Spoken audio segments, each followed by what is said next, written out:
Damien, Yves est pas là? Yes. Bastien is replacing Yves. Ah, okay, sorry. No worries. Sorry, I will explain that. Yves is about to board a plane.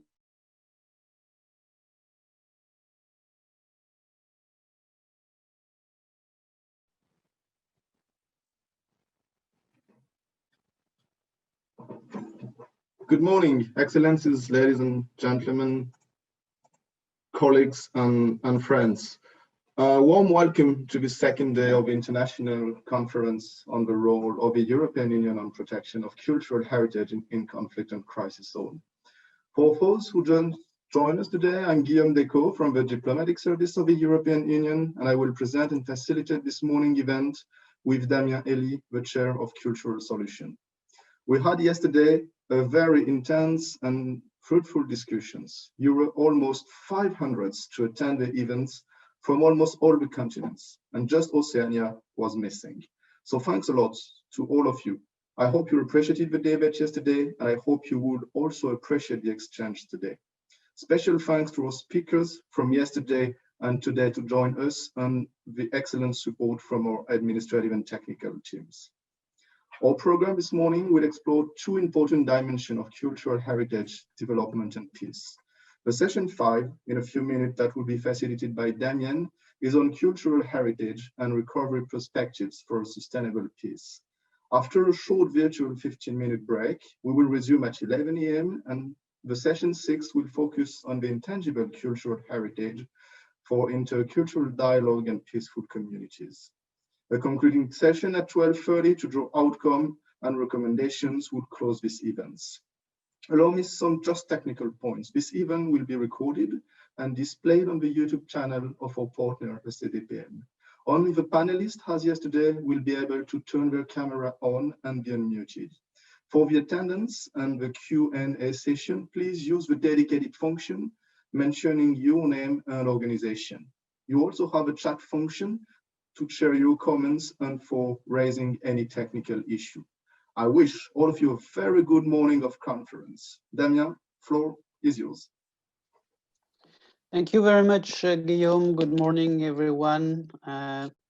Welcome back to those who were following us and interacting with us yesterday, and welcome to all those who are joining us today. It's a great pleasure to see such a nice attendance. We will first launch a video very generously offered by UNESCO colleagues to start this session, and then I will introduce our speakers and we'll engage in the debate. Miguel, could you please launch the UNESCO video 7.1? Thank you very much.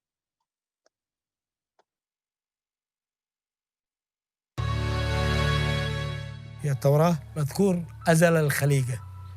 معنى أزل الخليقة أي أقدم من سكن فيها. في عهد سبأ الأكبر بدأ التاريخ اليمني يتبلور. من قبلها معي قرناو، لكن سبأ هي التي عمت، ولا زالت صنعاء تمتلك قصورها، مساجدها، دورها العتيقة التي تعد من أكبر مدن التاريخ، مدونة في قائمة التراث العالمي كأكبر مدينة تاريخية تحتوي على مباني لا زالت نابضة بالحياة. أكثر بناء من الياجور والزخارف والطيقان والعقود، يعني فن معماري لا يضاهى في العالم. تاريخه يعود إلى مئات السنين.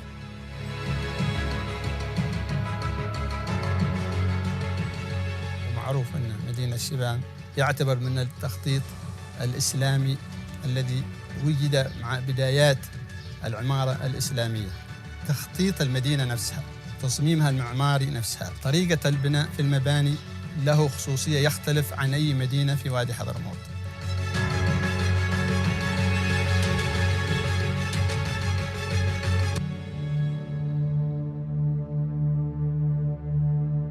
أتت هذه الحرب بالويل والثبور على هذه الآثار. هذه الآثار مهددة.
Yemen should always be viewed as a borderless cultural space. With all the hardships that we go through, even as Yemenis living outside of Yemen, it is very important to always own our narrative and overcome this disconnect.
Thank you, UNESCO colleagues, for making the video available for the conference. I think it's great to start the day with such positive energy and sense of hope.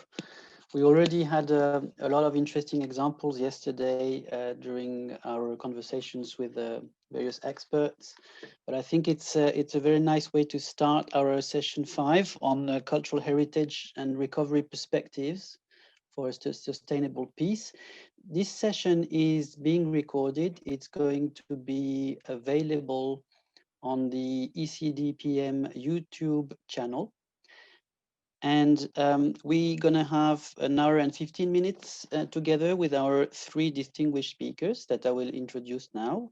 First, Anna Paolini, Director, UNESCO Regional Office in Doha and UNESCO representative in the Arab states of the Gulf and Yemen. Welcome, Anna. Daniele Fanciullacci, Chief Executive of Ars Progetti, Ambiente, Risorse e Sviluppo, joining us from Italy. Hello, Daniele. And we have with us Bastien Varoutsikos. It's not Yves Hubelmann. Bastien is replacing Yves last minute. Yves is about to board a plane to go on a mission in the Middle East in emergency, and Bastien has kindly accepted to replace him. So very nice to have you with us. Bastien, you are Director of Development at Econem. You are an archaeologist by background, working on tangible and intangible heritage. Welcome. We organized the session in the following way. I will ask 2 questions to our panelists. They will have 4 minutes to answer each question, and then we will open the floor to Q&A with the participants. And I will start with Anna. Based on what you've showed in the video, and we would like to understand a bit the lessons that you're drawing from your experience with the project in Yemen that you have been running. Cash for work, improving livelihood opportunities for urban youth in Yemen. And we will be happy to listen and understand the key messages you would like to share with us. Well, thank you very much, Damien, and thank you very much to the EU for organizing this. Yesterday was a very, very interesting conversation. I'm sure we're going toward the same this morning. And I welcome, the colleagues in the panel with whom we work on several occasions. Let me start by saying that the video that you have just shown is not only a UNESCO video. It's really the partnership and the result of the partnership with the EU. I would like to remind everybody that this is the project that you have seen highlighted in the video, and we made a lot of progress since the video was done. Is a $12 million project that is implemented by UNESCO, funded with the EU, and it really bonds and build up a really strong partnership with us together. It covers 3 World Heritage Sites, as we have seen, and Aden. So the geographical scope is really balanced in Yemen, the political situation and the ongoing conflict. So we cover all the part of Yemen because 2 of the sites are in the south and 2 are in the north. The project aims at involving 4,000 youth, as we have seen, in cash-based urban rehabilitation work and cultural programming. So there are two components of this. This is also, and I want to underline that this is the first time that the cash for work scheme is applied in historic sites and also in World Heritage property. So this is very important. So the project really seeks to provide immediate livelihood to the most vulnerable segment of the population, both youth and women. And this is in order to really to build up on their economic resilience, but also transfer of skills and knowledge to young workers and foster employability in their heritage field, but in the long term. So in their resilience, building up on their resilience, to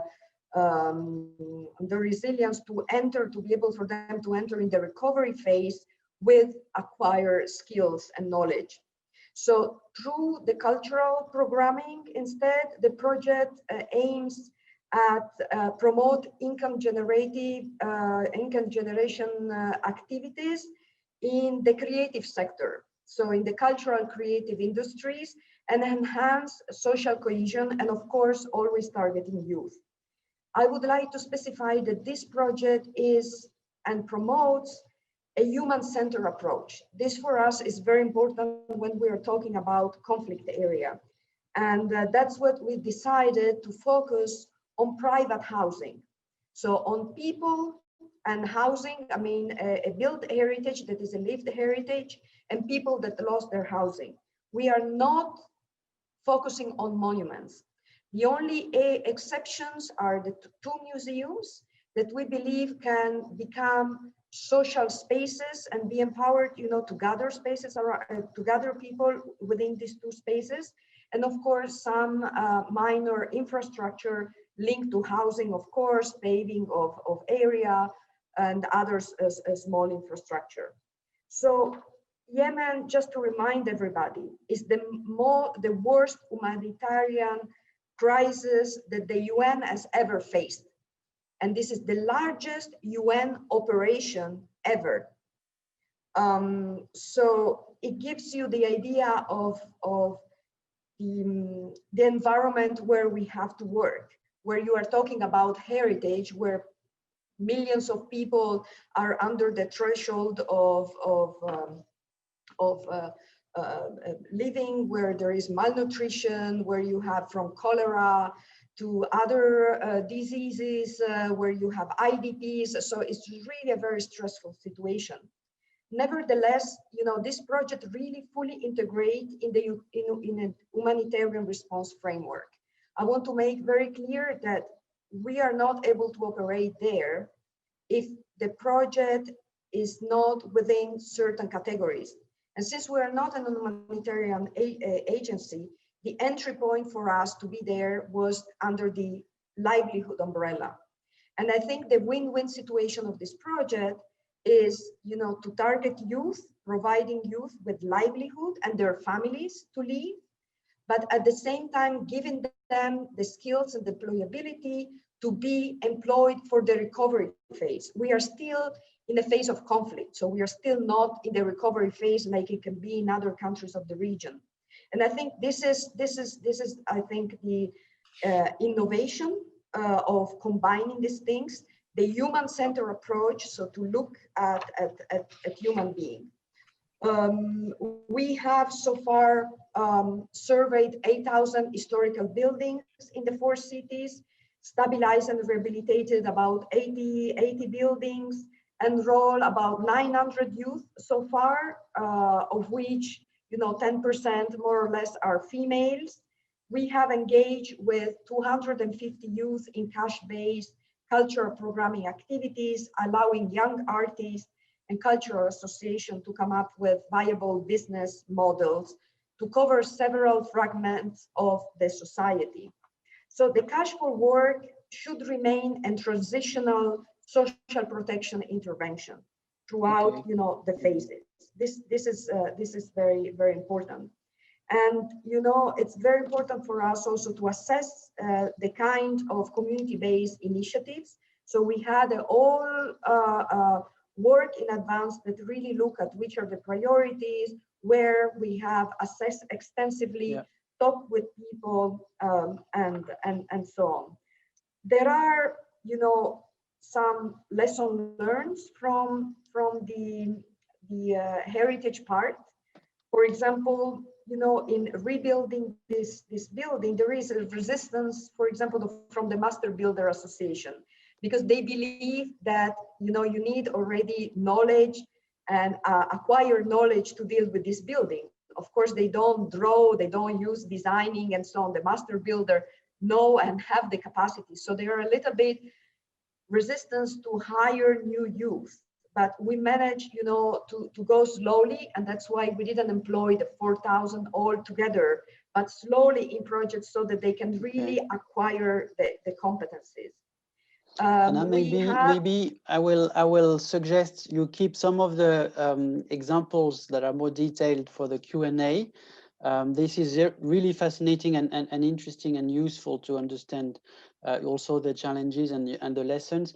It's just that I think we should try to keep these 4 minutes for the first question, and so that other speakers can also share their experience. And we'll get back certainly to this absolutely essential program that gives us an idea of how we can answer some of the questions that were raised yesterday about involving communities, the human dimension, and so on. So thank you. I'm sorry to interrupt you, but we'll get back to all this in a few minutes. I would like to ask Daniele to also share his perspective and understanding of another nexus, which is the cultural heritage and urban development nexus. And how these contribute to peace and development. You've been working on those aspects for years, and I'm sure you will have interesting lessons as well to share with us. Daniele, you have 4 minutes. Yes, thank you very much, and congratulations for having organized this very interesting conference. Well, there are close relations between the physical space and the cultural space in a city, as well as between cultural heritage, cultural diversities, and social dialogue. To be socially sustainable, cities must offer a broad cultural space. When the physical space is reduced, as in cities, the cultural space becomes crucial for social relations. The cultural space is related with vision, values, and imagination in a society, how we saw in the past and how we see today ourselves and the others. And there is an obvious relation between the form and organization of a city and the social relation that take place there. Urban heritage provides significance to the urban space, thus contribute to its cultural endowment, while intangible heritage is a cultural endowment in itself. Well, it is like saying more persons living on the same place, more ideas must circulate. The nurturing ground of new ideas is cultural diversity, and cultural diversity is grounded on cultural heritage. Moreover, any cultural heritage is the legacy of a long story of peaceful or violent relation with other people. So it incorporates the influences of various cultures.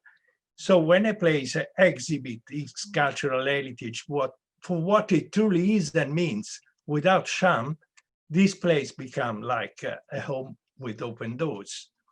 In general, and with some exceptions, I will go back to these exceptions, the more a city is endowed with cultural heritage, the larger is its cultural space and its ability to integrate cultural diversities. So cities which lost the legacy of their historical layers under the pressure of urbanization and development became substantially anonymous, with a marked reduction of the cultural space. This condition fostered alienation, a feeling of insecurity, a decreased social propensity to dialogue with the others, a strong cultural identification of residents, means higher degree of self-reliance, which favor the integration of those referred to as the others or the different. The conclusion is that cities, where the majority of the world population live, in order to be socially sustainable, should avail themselves with a flamboyant cultural space, nurtured by cultural diversity and by cultural heritage. And investment in cultural heritage is in itself a long-term contribution to social balance, social dialogue, social sustainability. And when integrated with urban development, it specifically contributes to make cities livable and to improve safety. And now the exceptions. Of course, there are cases where different groups living in the same place or area, in general, social-religious group, identify themselves with their own and specific cultural heritage, which just become a means of discrimination and exclusion instead of inclusion, and thus jeopardize peace and stability.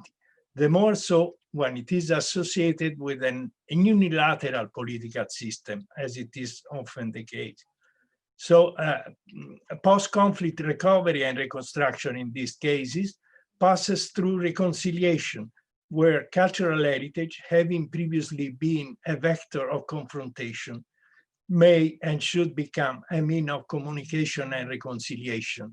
And the Lebanon experience, which I'm going to refer to, confirmed all these linkages. The linkage between policies for the enhancement of the cultural heritage and policies oriented to a sustainable urban development. These were here tested, let's say, in respect to three main aspects. Cultural heritage as a source of social cohesion, creating consensus about the objective of a sustainable development. The challenge to combine the preservation of tangible and intangible heritage with the demand for modernization to improve the living condition of the resident population, and the potential for economic development that is a means of creating jobs and generating income. Thanks for those three key points, Daniele, that conclude your first statement. You mentioned cultural spaces, circulation of ideas, reconciliation. Yesterday, we didn't mention transitional justice, but we could have actually mentioned it. And I think this notion of reconciliation and we mentioned shared heritage or heritage for all in the case of Iraq. But I think the fact that you bring this urban dimension is extremely valuable after Anna's focus on the human aspect as well. We will get back to the Beirut example in the second round of questions. Thank you very much, Daniele. I would like now to turn to Bastien Varoutsikos, who had to prepare in haste his participation after we heard that Yves Ubelman, his colleague, had to go into an emergency mission. Thanks, Bastien, for being with us. You work for Econem. You will tell us what Econem does. The key question we would like to ask first is about the role of digitalization and new technologies in cultural heritage protection in conflict and crisis areas. How does digitalization can be a tool to safeguard, share, and give access to cultural heritage? Okay, thank you very much again to you, Damien and Guillaume, for inviting Econem and for accommodating this last-minute change. So broadly, Econem is a company that carries out 3D digitization of cultural heritage in conflict environment mostly. I think most importantly, the philosophy is of our actions is rooted in this understanding that once the data is gone, a building is destroyed, it's the data that is mostly lost. And then in situations where there is an absolute need to record this data, like 3D scanning can actually support part of the actions that you will implement later on that the two previous speakers have mentioned. So On our end, I think you mentioned the 3D digitization as a tool, and I think it's really important to keep understanding it like this, right? It's not an end in itself. I think what we do by carrying out scanning of heritage sites, of archaeological sites, is first and foremost provide the raw material that is going to support various type of analysis. So essentially what it is data collection. And then for all of you who have experienced the work in conflict or post-conflict areas, we always need data when we first arrive on the ground, right? We need social surveys, we need architectural assessments. Now, collecting this data is first a way of preserving what is currently happening on the ground at this particular instance, right? This data is then used as a way to provide various sort of analysis. So working at the building scale, for instance, what we can do is extrapolate various type of architectural documentation. So it's again, just a way of understanding before things erode further or gets destroyed further, as it often happens after the conflict stops. What is the state of a particular structure at any given time? This is also a way of recording data to fight illicit trafficking of cultural goods by 3D scanning archaeological sites in collaboration with archaeologists. But the way we see it, if we take it a step further, is mostly what this does essentially is create a new starting point, right? That is going to be sort of this reference point when reconstruction starts, which is at the same time sort of a tangible and intangible material and symbolic role, where yes, you will have extremely sort of practical data about structures, about cadastres, and we'll go back to that question of the role of recording urban data and what it, how it plays out when the reconstruction takes place. But it's also a way of providing to local communities this sort of symbolic reference points. So there's various type of activities. Like it's an extremely resilient and adaptive, material. This digital information. So this can also be used in various educational activities, in outreach activities, communication activities that you create with local communities in order to provide this link with a heritage that at this point is still very much digital, but in the near future will become again a more physical landmark where exchange of information, where construction of identities can be expressed once again.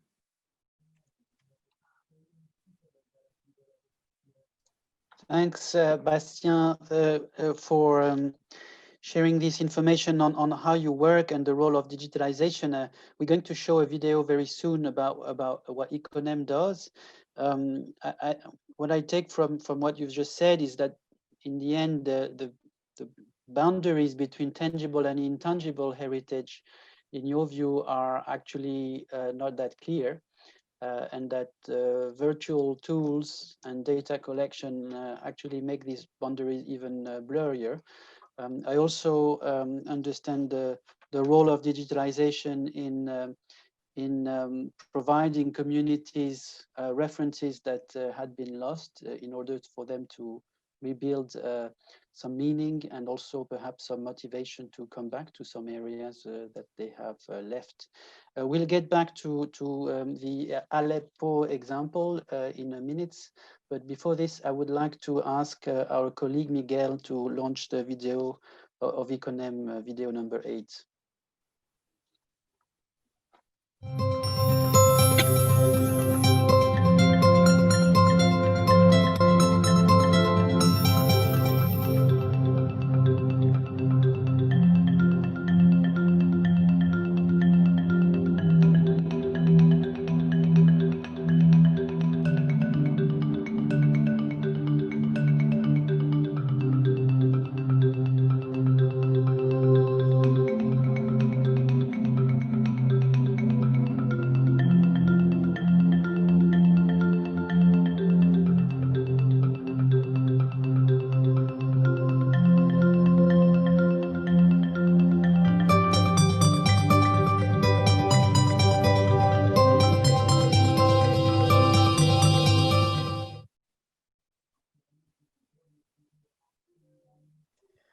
Thanks, Miguel. So that was Eve in the first picture. So we had both of you today. After this first round of questions, I would like to now go back to you, Anna, to perhaps have some of your thoughts on the idea of replicating your Yemen experience with this impressive Cash for Work project. To what extent do you think it can be replicated in other conflict affected countries and inspire partnership with the EU? Oh, first of all, thank you very much for the questions. Let me start by saying that the protection of cultural heritage in time of conflict allow really communities to come together and to maintain connection with heritage, but also with each other. And also appreciate the diversity of cultural tradition and contribute to the effort to rebuild dialogue and peace. As a foundation that integrates a people-centered approach and place-based policies, like I mentioned before, culture need to be further mainstream across the damage and need assessment processes, as well in policy and strategy setting, financing and implementation phases. Let me say that the kind of project that we are doing, it's really contributes to give a positive narrative about Yemen cultural heritage in a devastating conflict. So I think that this kind of approach can really be definitely replicated. I see that this can really become a bond between what UNESCO offers and what also is the EU vision and targets, because again it targets on the human perspective, so putting the human being at the center of the conflict, but the human being that use the cultural heritage, and it also contribute to the nexus that is humanitarian, development and peace. So humanitarian because we are in humanitarian context, development because we bring the aspect of development early into the phases of humanitarian. And you know that now that the humanitarians are not short-term anymore. Humanitarian are protracted crises. So we should bring the development earlier into the stages of response, but also working with the youth and women, we can contribute to the third part of the nexus, which is the peace and stability. I mentioned before employing 4,000 youth. In a conflict like Yemen, if these youth are not employed, they are in the streets and they're open to recruitment to harm groups, warlords, and so on. So giving them instead the possibilities of working, they get the livelihood, they get out of the streets, so they contribute to the nexus. And through them, we did also a lot of surveys on peace buildings and linking with other projects that we are doing in Yemen. So I see that this model would really work in conflict situation, because it really goes at the roots, which is helping people at the end, dealing with their heritage. For example, one thing that we would like in Yemen is to expand it outside. We talk about urban area, but we would like to expand it to rural area. Because in Yemen, for example, every little village is heritage and they had a lot of damages and there is a lot of youth. And we know that a lot of these youth in the urban area are attracted by the harm groups. So through projects like this, we can merge issues about education, for example, because we're working with people. And so we can give them really skills to go beyond. We are working with women. So we're giving them, a capacity and the resilience in their families. So I think really that the model would work. Of course, it has to be, zoom in the situation of the country. But in Yemen, it shows to be not only working, but it shows that it has been recognized as well by the UN communities as one of the successful models to really move ahead. And we are pleased that we are working with youth, but we are restoring heritage where people live, people that have lost their shelter because of, simply the conflict, or also because of the lack of maintenance, because there are years before the conflict. And during the conflict, of course, heritage and housing where they live become the list of their priorities. So we have put that at the center, and do not forget that we need in this context that are dramatic to give a positive narrative, because we want to give to the youth and we want to portray to the youth what they want and their aspiration. And this project contributes to build up on their aspiration. So that's my contribution. Thank you.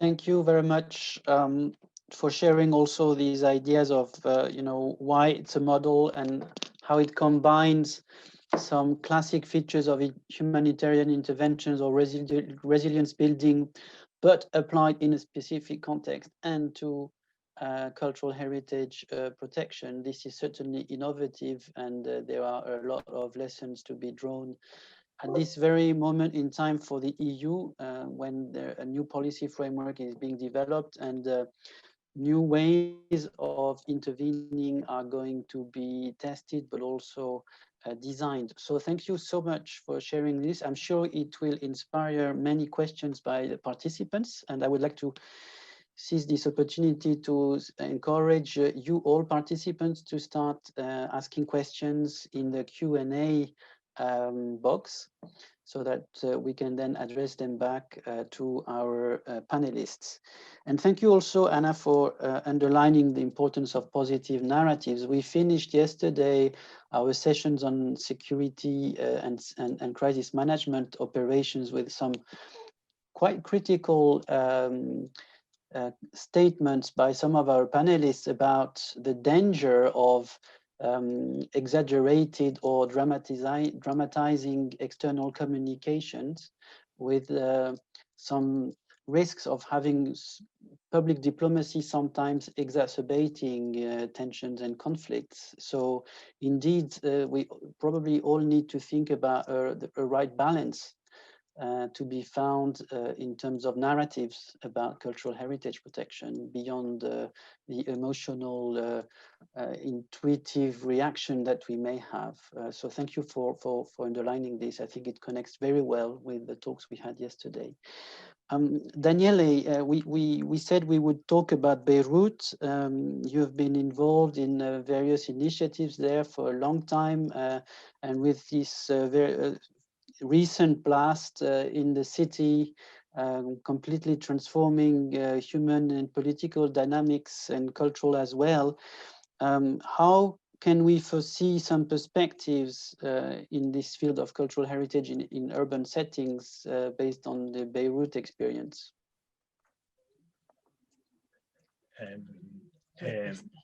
Yes, to sustain the role of heritage in building for peace conditions, a key point is the involvement of the different parties. This is one of the lessons we learn, because sometimes it was overlooked. Also in the experience we had in Lebanon. So the appropriate tool to involve in a continuous manner the different parties in the program, whatever it is, and in such a manner that each party sees itself represented and see its own demand somehow answered. And this implies to conceive some sort of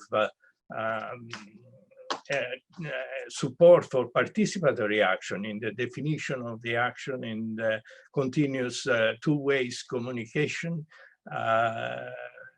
and all of these. It is not easy, of course, when interests may be conflicting one with the other.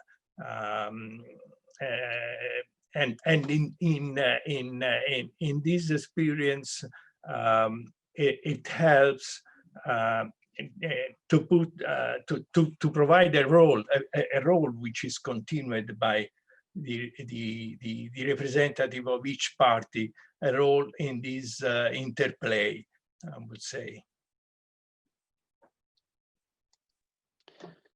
thanks, Daniele, to put the emphasis on the parties and to be inclusive in the approach.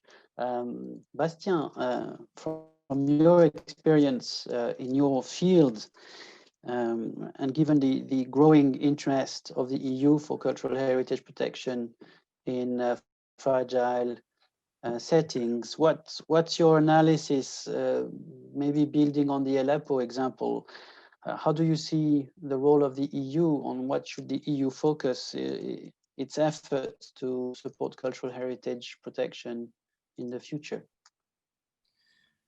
Well, I think, well, some of the points have already been addressed before, right? And I'm going to be a little bit preaching for my own choir here. But the idea is, I think at the structure, at the funding structural level, there is often a lack of acknowledgement for the importance of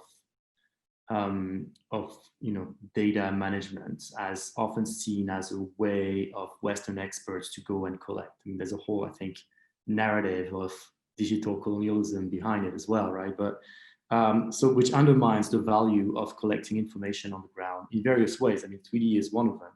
There's definitely many others. So that's why very often we find ourselves in front of this this gap where the information that is necessary to support reconstruction, to support fight against illicit trafficking of cultural goods, but also to support the construction of different activities and narratives that are very much community centers, of capacity building with local communities, is sort of left aside a little bit. What we have seen in Aleppo is by collecting the information very soon after the area was, let's say, accessible, all of a sudden what you have is a database of information about volumes, about textures, but also crucial information such as a cadastre plan, for instance, of the entire old city of Aleppo, which can be overlaid with information about structure ownership. And for those of you, for instance, who've heard about the development of Law 10 by the Syrian government, we know that those questions of ownership, this question of identifying at the same time, so who owns the place, but also what is physically the place, is absolutely crucial to be able to put together sustainable economic and cultural development of new communities, and to also support the creation or the recreation of that social fabric, which will make any effort sustainable. So understanding the value of that data collection, not necessarily just at the scale of a building, but an entire heritage landscape, and the fact that it should not necessarily wait an emergency situation. We've been doing this for years, and we often keep arriving too late. So data collection after that can be tied to policy making, to the development agenda. And it's also, I mean, it makes seems, this can absolutely be done by reinforcing capacities of the local communities. I think the best case scenario for us, the program that we've implemented in Yemen, thanks to Alif, or in Aleppo, for instance, again, was relying on capacity building, training, transfer of equipment, so that local experts, but also youth, could actually partake in the data acquisition as well. And then, I mean, the other points, which Anna and Daniele already talked about, is this better integration of humanitarian development and cultural projects, but already at the request for proposal level, where it is fully understood that construction of a consortium that involve both aspects need to be supported, because one does not go without the other. I mean, that's one of the, I think, lessons of some of our interventions today. Thank you. Thanks. Many ideas, many connections as well, I think, between concepts that are not necessarily or systematically connected. You mentioned the idea of digital colonialism. I think this is certainly something to think about in terms of shared memories as a constant challenge. You also touched upon the the politics of land ownership, something that is very well known by conflict experts. So it's interesting that we actually connecting the dots of conflict analysis, getting back to the land issue. So thank you for this and many other ideas. I think that's plenty of food for thought for the debate. I'm checking my screen to see with Guillaume which questions have come in. A question for Anna from Lorica Hisari. With the project you presented in Yemen, you bring together people from different community groups that might potentially belong to communities in conflict. How are the dynamics there? And second, how do these projects continue after the implementation? What are the dynamics among youth after implementation? What are the challenges of sustainability of these efforts? Well, thank you very much for the questions. The first one is that in Yemen, as I mentioned before, being a very, very complex situation, I mean, and non-traditional, I would say, conflict, we really reached all the parties. I mean, the project goes across, the country. We are working with an implementing partner, with several, but a main one, which is the Social Fund for Development. And also through them, we are able to mitigate, the relations with the different local governments and local structures and so on. So this has been proved working extremely well. We also have opened an office in Sana'a, which UNESCO never had a presence. And I think this is also fundamental because we are there every day. And yesterday we had a visit on our project, for example, in Sana'a, a few days ago in Yemen, in Aden. So we are really present there and monitoring how the situation go and be able to also react very quickly. We're not just sitting in Doha. I mean, the two teams work really very closely together. Concerning the sustainability, that's a good point. We still believe that in conflict, this is definitely one of the models, providing the livelihood. But in the long terms, when you build the skills and the capacities of these youth, we believe that the next step would be, for example, to build cooperatives. If they gain the skills, they can be back on the market, our master builders, if they stay long enough to acquire the competencies, so that then in the recovery phase, they will be able to be employed in this kind of work. For example, in Yemen, despite the dramatic situation, there are a large number of refugees. So it means that the knowledge and the competence are in the countries. It's unlikely like Syria, where you have this huge wealth of knowledge and competences that left the country, and you never know if they're going to go back. And the number of people that will be able to contribute meaningful to the reconstruction is really small. In Yemen, we don't have this, and we will need more people because the extent of damages, especially in the rural area, it's there.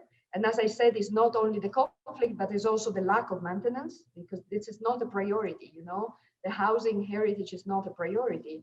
So it was already bad before the war and difficult and challenging. And now it's really something that we have to look at.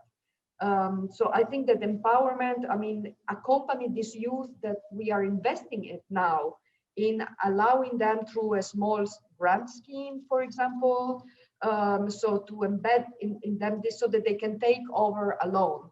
We have seen this happening in some others with the small grant that we are giving to the cultural competencies, that the youth that are empowered this way are already building small businesses by themselves. So we're giving them just a few tools, the capacity building and a little bit of seed money. And we see how this is really motivating them to move forward despite the horrible situation. So I think that would be the way to move forward. Thank you, Anna. Indeed, transition from emergency or relief towards more sustainable prospects and the socio-economic development.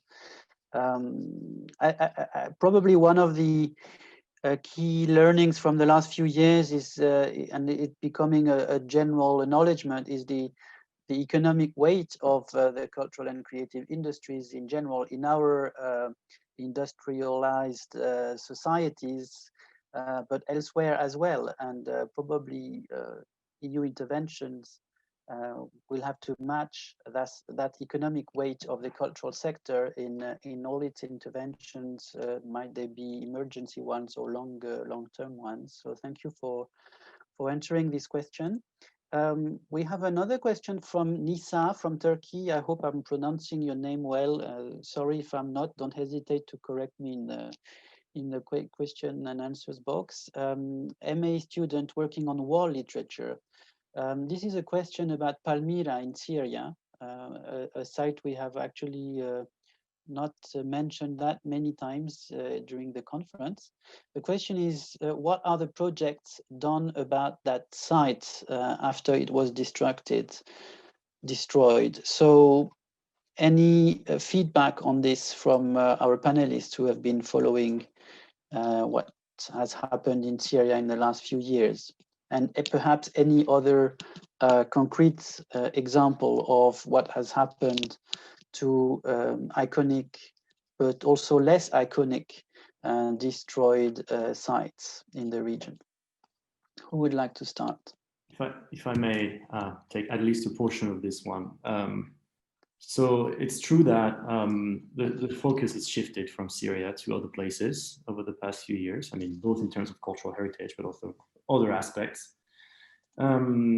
As far as Palmyra goes, I mean, we know that there's been an agreement signed with the Musée de l'Hermitage.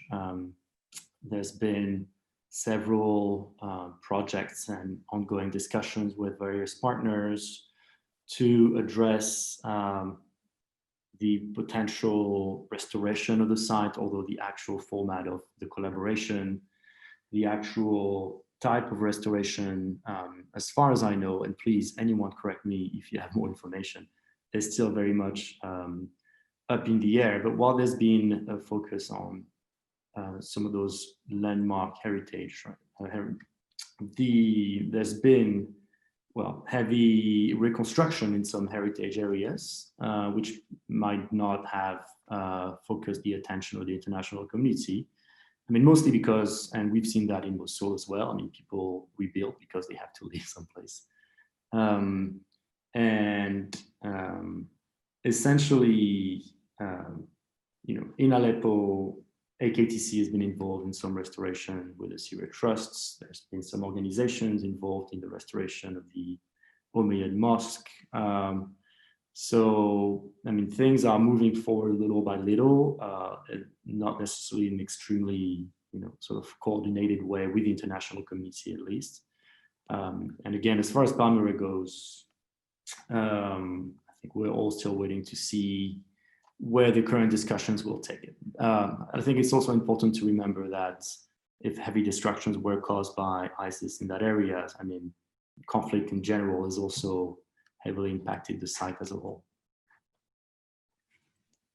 Thank you, Bastien. I would like also to perhaps interject one piece of information and the role of one of the global international players here, which is Russia, in the case of Syria. We mentioned it briefly in the ECDPM report on Iraq that has been made available as a background study for this conference. There are boxes on the role of international powers in cultural heritage protection, and there are a few lines on the role of Russia, focusing among other countries on Syria. Perhaps Daniele or Anna, you would like to add something on the Palmyra example? Yes. No, I would like to mention something which has been debated in such cases, that to analyze the scope for reconstruction when such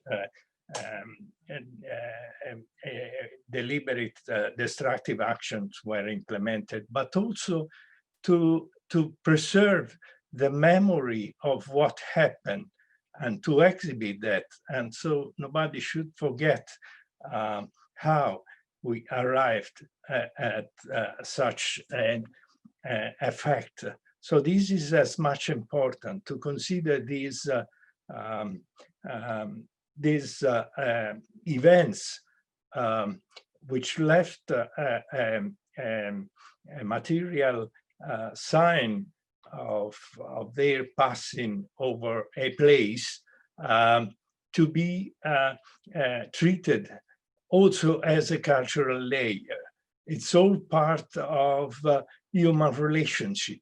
Also the worst cases of war, of deliberate destruction of the identity of what was felt as the enemy, I mean, to keep the memory, because it is also so easy after some year to forget the root and what happened, to consider that whatever happened, as well as heritage, is in a negative sense, somehow belongs to all, because it's part of humanity and of human being, and we must preserve the consciousness of what can happen.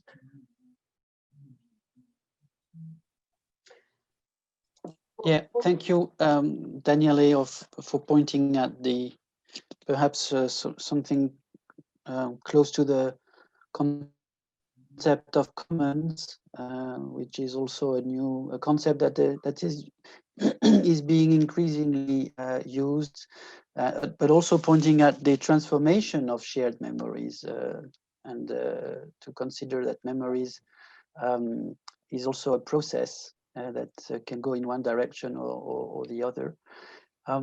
Anna, would you like to add something to this Yes. conversation on that started with the question on Palmyra? Sure. I mean, I will talk more in the broader sense of Syria rather than zooming in on Palmyra. But of course, UNESCO did an evaluation mission, on evaluate the damages of what happened over there.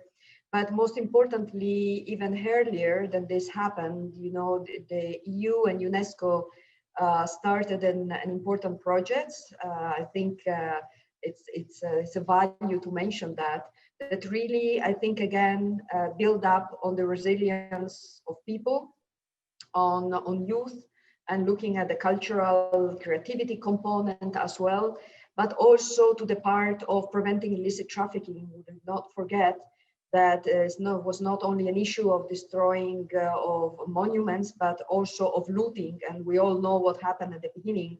So that was on the focus of the joint proposal, really looking through possibility of enforcing, the control of this area, and also look at tracing the artifacts and helping in different museums in the preventive measures to protect the precious artifacts in many of the museums around the world, around Syria.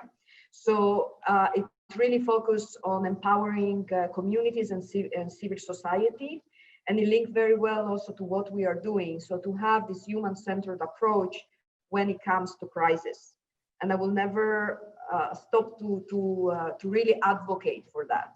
Monuments, or Daniele was talking about historic spaces, and urban context and so on. These are lived by people, owned by people, used by people, maintained by people. So we have to invest in them to make sure that this environment also is maintained, and is maintained now and for longer period. All right, thank you for widening the scope of the talk, and I think that's a good way of closing this round of reactions to this first question. Thank you so much. We would like now to submit you 2 questions that relate to specific categories of population that has been mentioned so far. There's one question from Maël Salzinger, who is intern at ECDPM and who asks about the youth. They are mentioned in your UNESCO project in Yemen, but in general, this is a question for all panelists.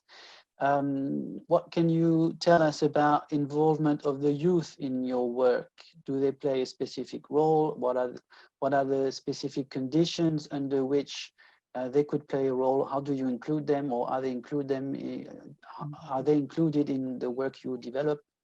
And the same question about women, women inclusion, women participation.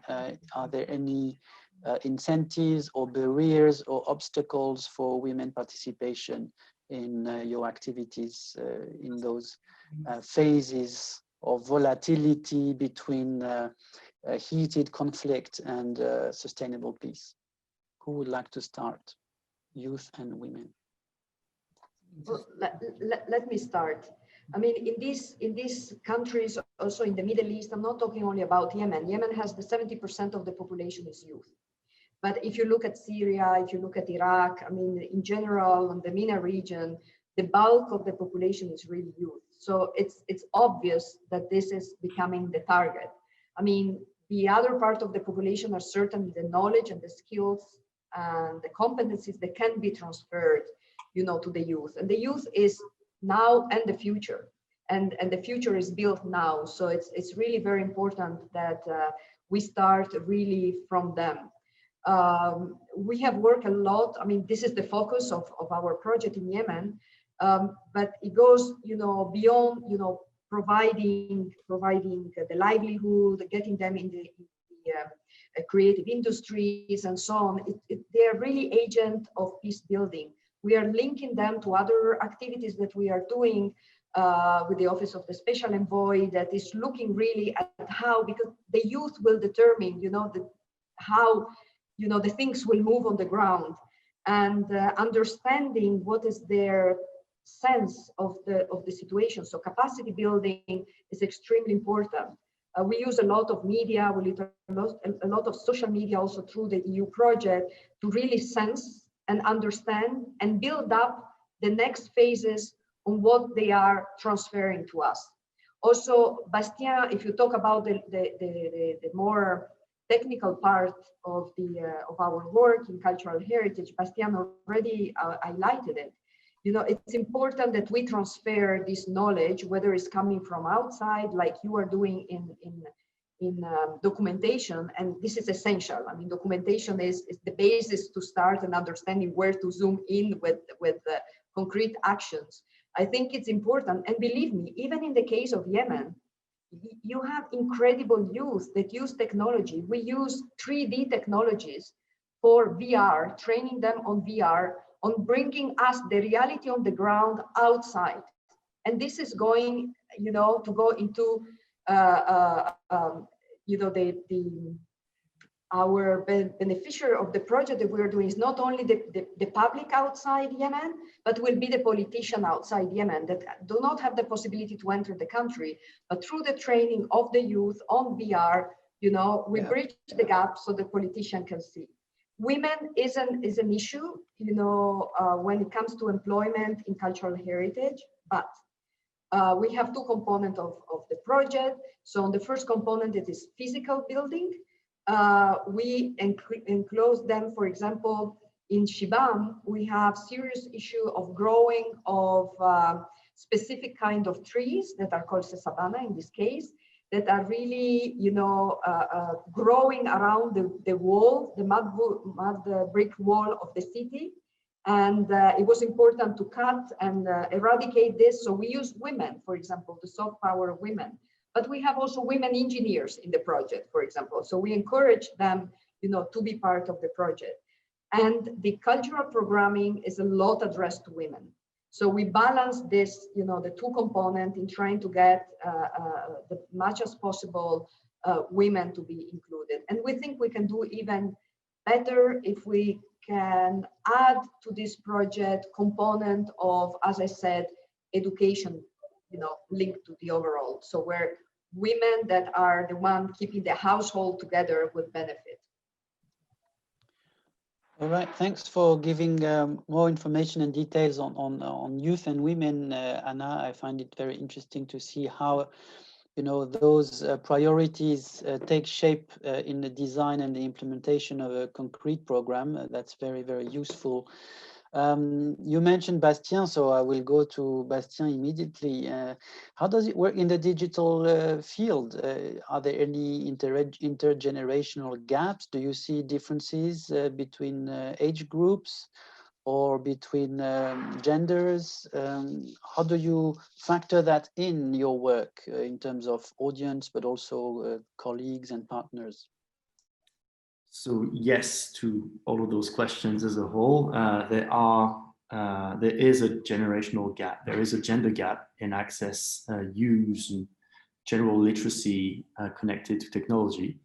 Now, I think the challenge that we face is, well, it's pretty much the same as everyone else trying to build a project in those areas. I think what you have to do is, so we tend to work a lot with youth. They tend to be more literate with new technologies, use of social media, cell phones. Now, as Anna mentioned, a lot of the majority of the population is considered youth in the MENA region.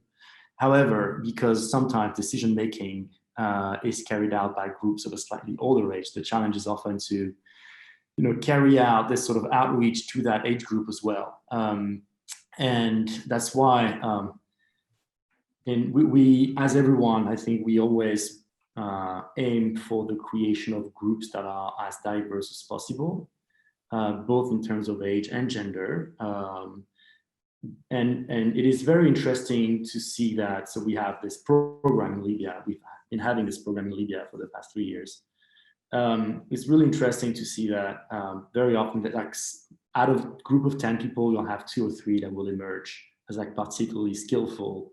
And they're not always the ones you'll expect. Now, if we really aim for that inclusivity, and it's not always possible, unfortunately, but what you can also do is sort of shift your position, and then you realize that if there are barriers to women, they can also be a tremendous opportunity to access not only to access particular places and sites. I mean, if, you know, we're not able to access just anywhere when we carry out a large urban scale survey, for instance, and then women can, you know, working with women can help opening some of those doors, for instance, and then they will carry out 3D scanning, for instance, in areas that are more traditionally reserved to women.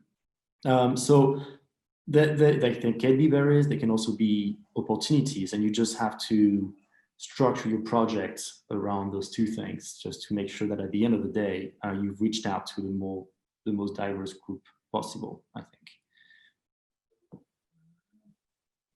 All right, so probably some lessons also to be captured more systematically and perhaps more formally, and to be shared with a wider groups of practitioners, as far as I hear from what you both have shared.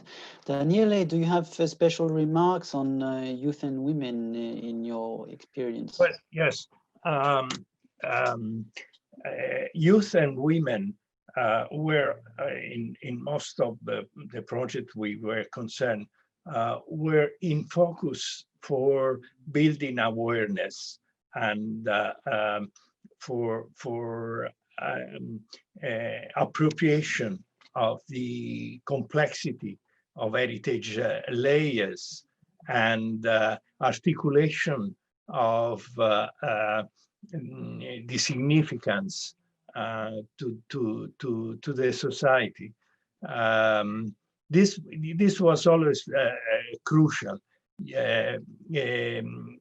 Youngster involved in some kind of activities, also educational or creative activities associated with the program objective, which helped to develop their awareness of the place where they live, and the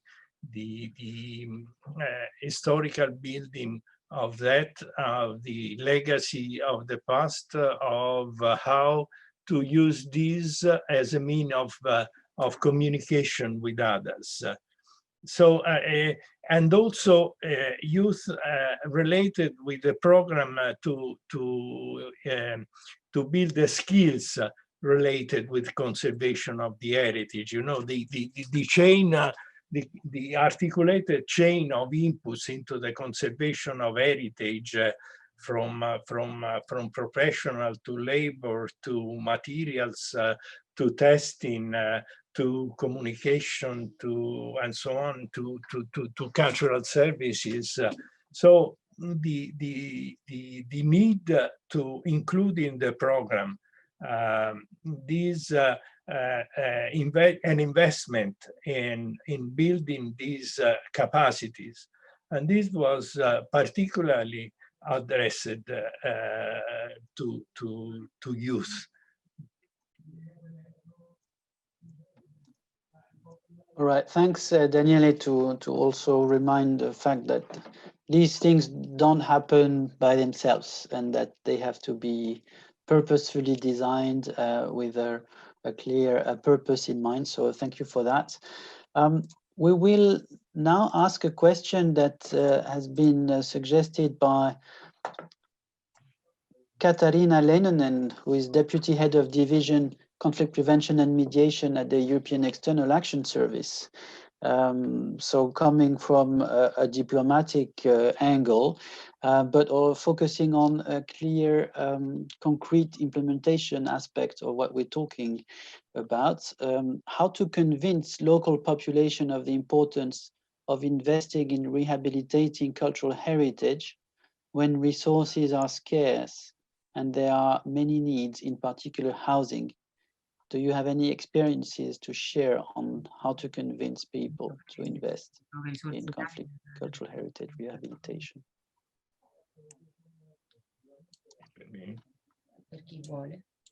Did you hear me well? Yeah, I see there is. I can start if that's okay. Okay, Bastien. Yes. I think. Well, I mean, first, not everyone has to be convinced. You'll find a lot of people very willing to, preserve that sort of environment that helps them define identities and sort of a sense of belonging, especially in times of hardship. But also, I think, in order to stop the narrative of opposing stones and people, which was very much, in the front page of the newspapers, and I think a few years ago during Palmyra. I think we need to keep pushing for projects that just essentially, integrate, programs that will bring shelter and food with programs that will, carry out cultural heritage outreach, training. So by integrating both approaches systematically, people won't really see, this sort of dichotomy between, well, am I going to get food, or am I going to, rebuild my house in 18th century style? So, and I think, the example of UNESCO's project in Yemen is a really good one. I think there's some other good ones out there. That really shoot for that sort of mix of approaches that doesn't necessarily present an option between this and that. So if at the level of the project structure already and at the funding structure, this dichotomy doesn't exist, then on the ground it doesn't appear as if they had to make a choice between them. And it's sort of a package deal that will bring the more lasting, I think, results. Bastien, because Katarina was asking about specific example of other projects. You mentioned there are other projects. Do you have some in mind, maybe, to give some pointers? So I'm thinking about the Turquoise Mountain project in Kabul, right, where Turquoise Mountain has been working in that area for over a dozen years in the Murad Khani neighborhood. Full disclosure, I have worked for them in the past, but that's also why I know the situation fairly well. And interestingly enough, I think it's a project that did not necessarily start as a cultural heritage focused project. It was a sort of the economic development project at first, and then it's eventually sort of that understood its own cultural heritage value and started capitalizing on it.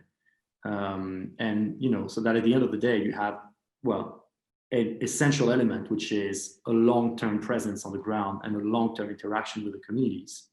You have project that at the same time is going to train people in, traditional construction techniques, for instance, so that they can restore their own environments, their own urban environments. You have also their own schools, their own hospitals, and then you keep bringing in that,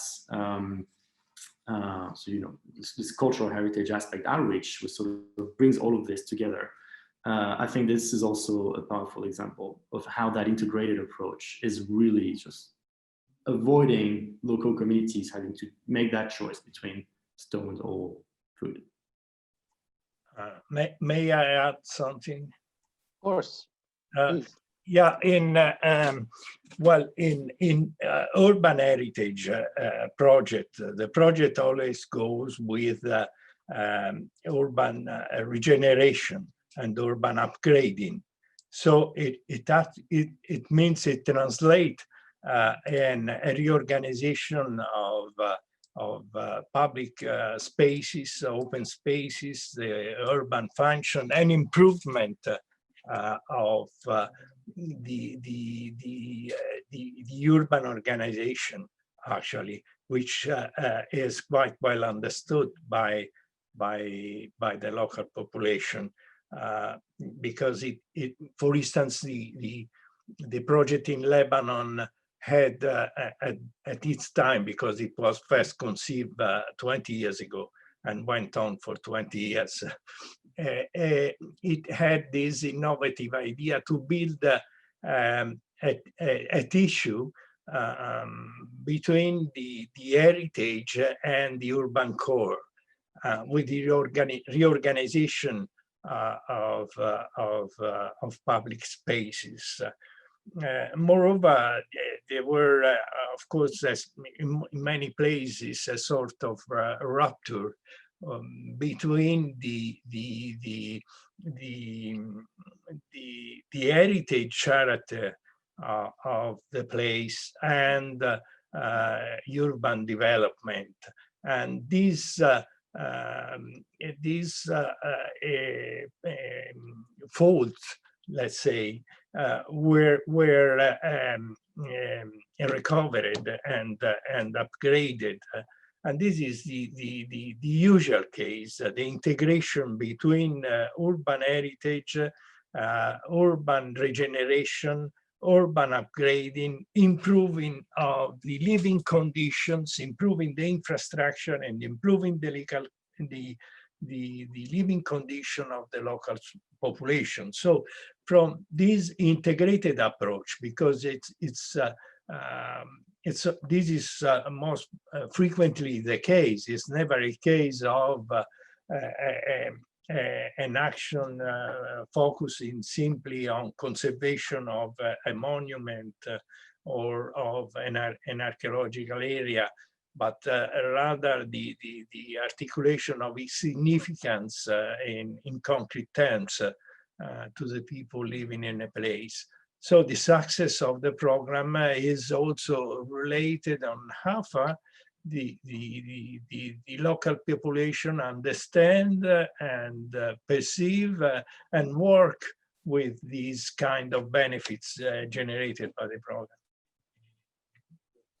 Yeah, thank you. And it seems to me there's an aspect that we have not really elaborated on during the session, but it's the community leadership and the idea of local power in a way, because communities have to organize themselves, and obviously locally there are many power politics, and when we talk about land policies or management or public infrastructures, obviously we need to talk about local authorities. And I'm sorry, we probably won't have time to dive into this matter, but I would just like to emphasize this aspect, which is not always the easiest one.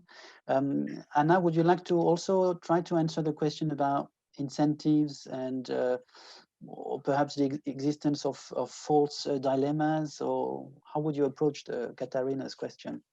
Well, I mean, I'm very much in line with what Bastien said. There is a strong sense of belonging of people, you know, living in urban heritage and in urban cities, and a sense of pride. And we have seen that how, you know, also the project that we built up was driven by a demand that came really also from the people.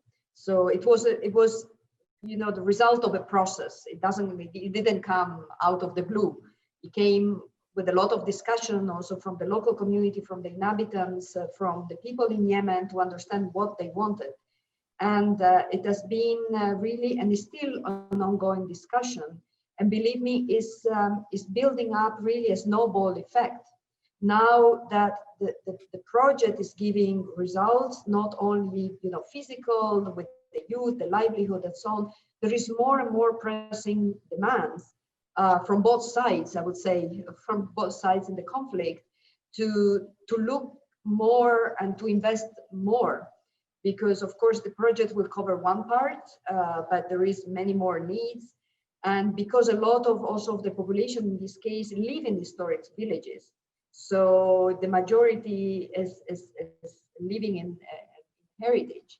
So the level of pride that these people have, and showing, you know, to the new generation, you know, their housing and how they are living and so on, is so rooted and so strong that really, you know, it was paving, you know, the road for us to work there.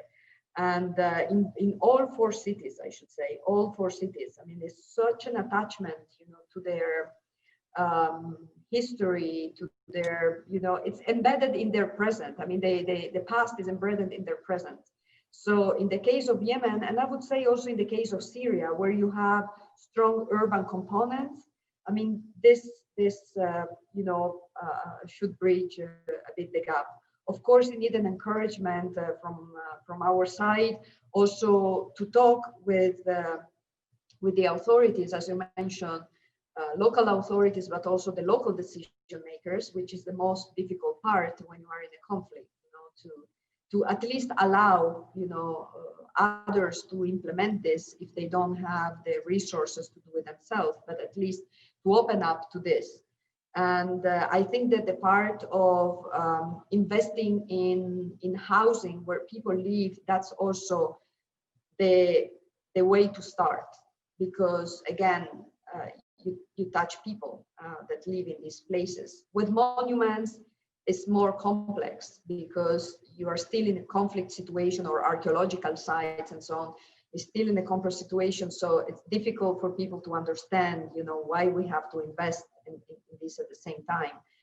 I think that investing in documentation of this historic archaeological site and monuments is the first step, and the first step to do. But, you know, intervening in the case of conflict on monuments, it's my personal you know, vision, is still something that I will be doubtful. I would rather start with the part of historic urban living heritage, you know, where people live.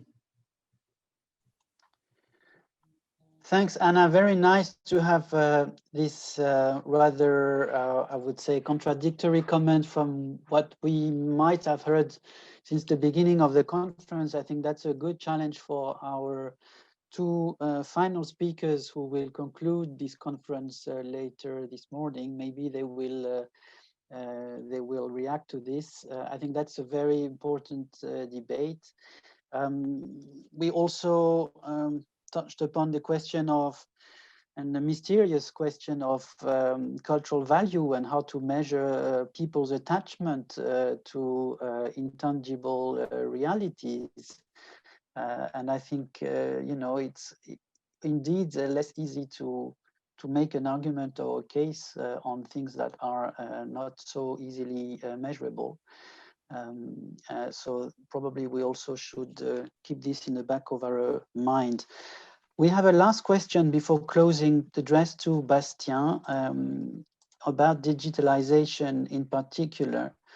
And the link that you made earlier with illicit trafficking. So let me find it.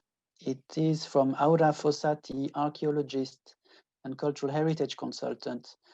And also a question extensible to all if you have other comments as well, Daniele and Anna. You mentioned the use of digitization technology for the fight against illicit trafficking. What are the possibilities offered by digitization techniques for this particular issue and with a perspective of sustainability? Bastien, over to you. Thank you, Ola, for this question. So we're still in the phase of experimenting different type of approaches and tools, and we're collaborating with well, mostly 3 archaeologists on this question. When I'm talking digitization and you know, illicit trafficking of cultural goods, I'm mostly talking about the 3D digitization of the sites, not the objects themselves. I think that's a whole separate discussion that, and I think that approach has yet to yield any convincing results. In terms of the site themselves, what we're looking at right now is, so you have 2 different scales. You have the satellite imagery scale. I mean, you may be familiar with the work of the Yemen project at Oxford.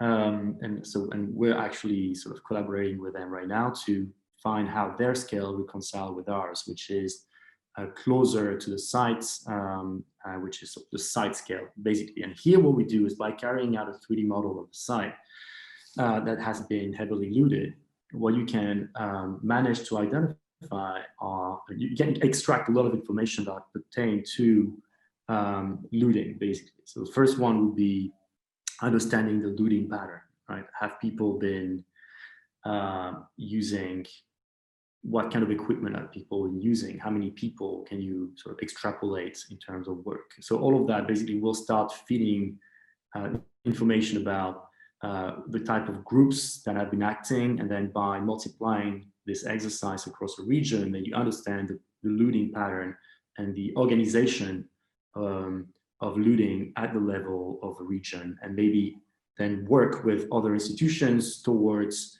connecting those patterns with particular groups. Now, another thing we're looking at is by connecting, so once you have the 3D model of a site, you also have exactly the size and depth, especially of all the looting holes, the looting pits, I would say.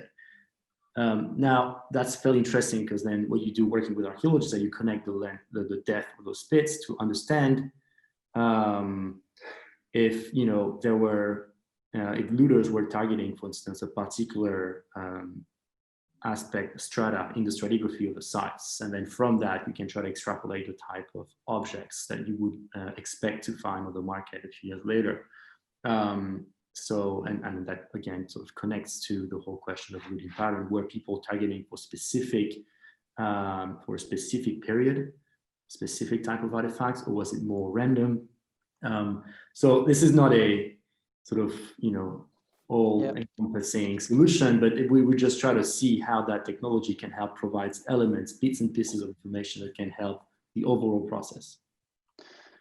Thanks, Bastien, for answering this question that is technical but extremely interesting. And you mentioned satellite imageries, which is something I was burning to mention yesterday, but I forgot, because the EU does have actually very significant satellite capacities, and I thought that we must mention it during this conference at least once, because this is certainly some potential to be discussed in the future.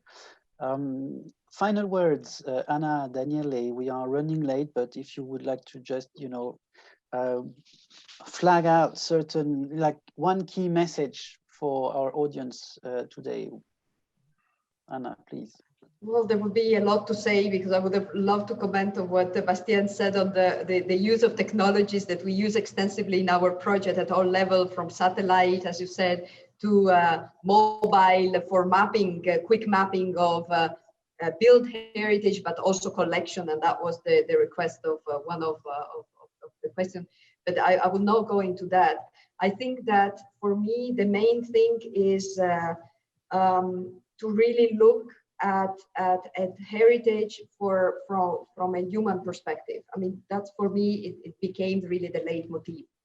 And this can really bring resilience in the population and can really help bridging the nexus, making sure that heritage is finally on the table when we are talking about a difficult situation, conflict situation, humanitarian situation.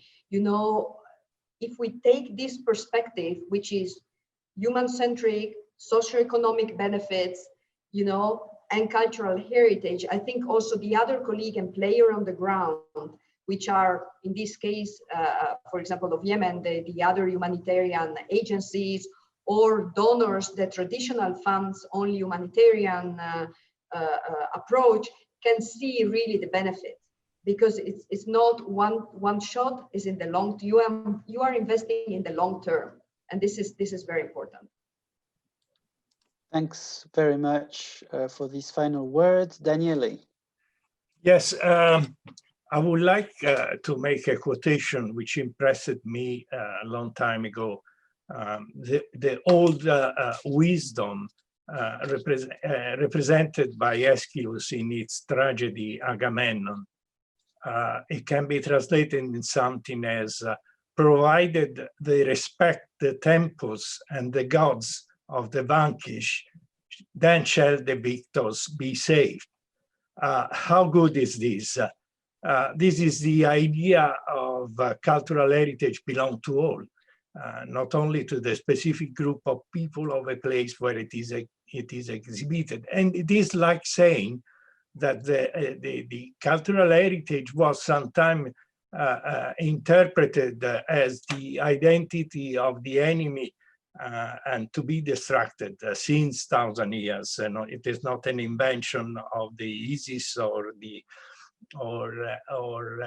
recent Balkan wars, but there has always been a different manner to interpret it. Happily enough, we human beings have been implementing their nature through different planes, and this old wisdom teach us something. And it can also be related to, we didn't discuss possible lessons or recommendation for the EU from the experience. However, I want to make a call on the fact that the EU action is the EU is a value-based actor. It actually brings along the values which are hardly built through 1,000 years of struggles and for power, frequently with an underlying and an interwoven religious differentiation. So in being a value-based actor, actually the EU should always, the action of the EU should always combine the rationality of means with the rationality of the ends. Right. Rationality of means is what works, what does not work. But it may sometime, because of procedure, because of following consolidated disciplines or following international charter, to forget or to overlook or to forget the complexity of the rationality of ends. Thank you, Daniele. These were many final words, but very wise indeed, and raising the question of the tension between universality and cultural specificity, which is precisely at the core of intercultural dialogue, one of the priorities of the EU. So thank you for getting back to also this basic philosophical questioning, Bastien, I will give you the opportunity to perhaps share three key final words, just 3 key words, because we are 5 minutes late. So which ones would you pick up? I'm sorry, you are under the spotlight to finish, and I will not make any conclusion for this absolutely fascinating session. I'll just rely on everything's been said before. The idea is human-centered. Thank you, Anna. Absolutely agree. Encompassing, yes, and long-term. So human-centered. I didn't get the second one. Encompassing. Whole encompassing. Yeah. And long-term. I know that's basically more words, but. Thank you so much for playing the game with these 3 final keywords. Thank you everyone for your indulgence because we're late. I guess we may resume with a few minutes late if Guillaume allows us, because he will be chairing and moderating the next session. Thank you all. Enjoy the break and see you later.